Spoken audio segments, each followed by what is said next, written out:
Hey, welcome back! If you're new to the channel and you want to not only outwit the competition, but perplex up your Heroclix IQ, make sure to Hulk smash that subscribe button and also the bell notification so that you can be sure to see my Heroclix videos every time they become available. Alright guys, so let's roll initiative on this one.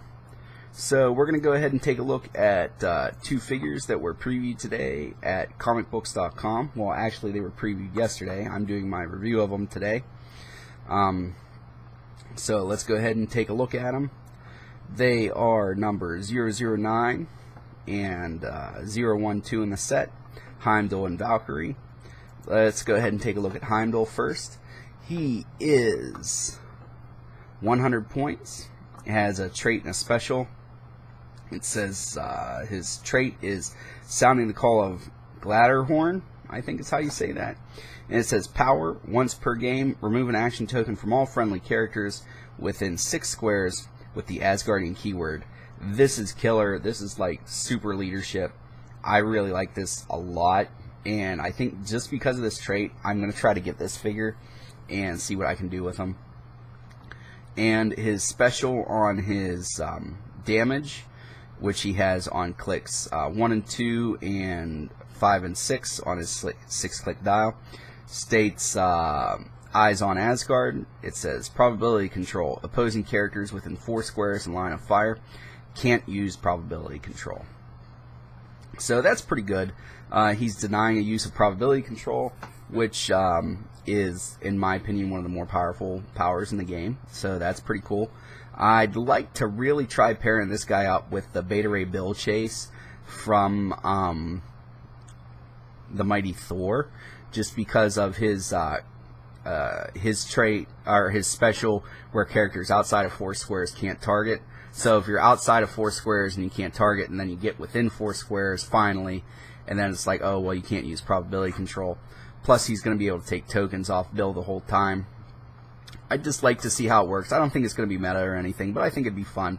And that's 225 points out of a, if you use Bill at 125.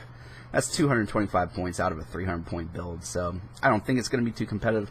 I really think this Heimdall is going to shine on like a team where like he's the main guy, and then you have like 10 Asgardian warriors or Valkyrie generics or something, where he's just able to en masse remove tokens, because there's no limit to how many figures he can take tokens off. It's just everybody within 6 squares, which is pretty big.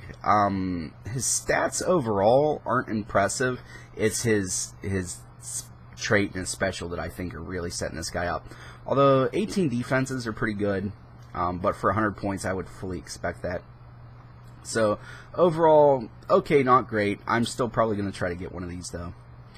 And then the next figure we're going to talk about is Valkyrie from the Thor Ragnarok set also. She's 50 points, and she has one trait, and it says Inspiration in the Heat of Battle. Friendly characters within 4 squares modify their attack and damage value by +1 if they were damaged during the previous turn. So that's pretty good. +1 to attack, +1 to damage is always welcome. However, you got to get hurt to use it, and I'm just not a fan of stuff that only triggers if something bad had happened. So like, if a game's going really good, you're never going to trigger this trait. Hopefully in a perfect world you'd never trigger this. So, and then you're like, well, why do I have this figure if I'm never going to trigger this really good trait? So that's just my opinions on those. That's why I like Mystics, but I was never in love with it, because it meant you had to get slammed in order to trigger it. So she has 5 clicks at 50 points, which is pretty good. Has an 18 defense with toughness on her first click. She has a 19 defense with combat reflexes. Well, when you throw in the combat reflexes on click 3, which is for 50 points, that's going to be a pain for somebody to try to deal with, especially when you throw in the 11 attack with blades and charge. I think she's going to be difficult to ignore if she ends up on that specific click. They're going to have to commit to something on that one. But I'm less enthused about this one than the Heimdall figure. Although I like the sculpts on both of them. I think both sculpts look good. I'm happy to see them. I wouldn't say no to a Valkyrie, but Heimdall is definitely the one that I'm going to be after out of these particular two figures. So which out of these two figures do you guys like more? Go ahead and post that in the comments below. Also, please take the time to check out the links in the description below this video for ways you can support the channel, either by clicking on the Amazon affiliate link and then just buying anything on Amazon within 24 hours after you click that link. You don't necessarily have to buy what's on there. Or going over to Patreon. We are, for October, giving away a Super Nintendo Classic Edition. I managed to get one for Patreon patrons. So you can get in on that one for as little as $1. Or if you wanted to take it even a step further, you can sign up for one of the T-shirt of the month club ones. And there are a couple videos floating around out there where I preview what the T-shirts look like, or what they're going to look like. We have 4 of them done already.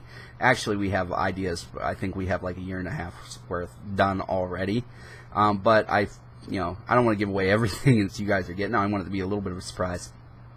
So go ahead and check out that video. Also, I think it was the last video where it was the 10 Heroclix sets I'd like to see tucked away in there. You'll just have to watch the video to see where it's at, and you'll see a preview of the first 4 that we got done for the T-shirts. Alright guys, that's all I have for you today. As always, please remember that it's only critical miss if you don't have probability control.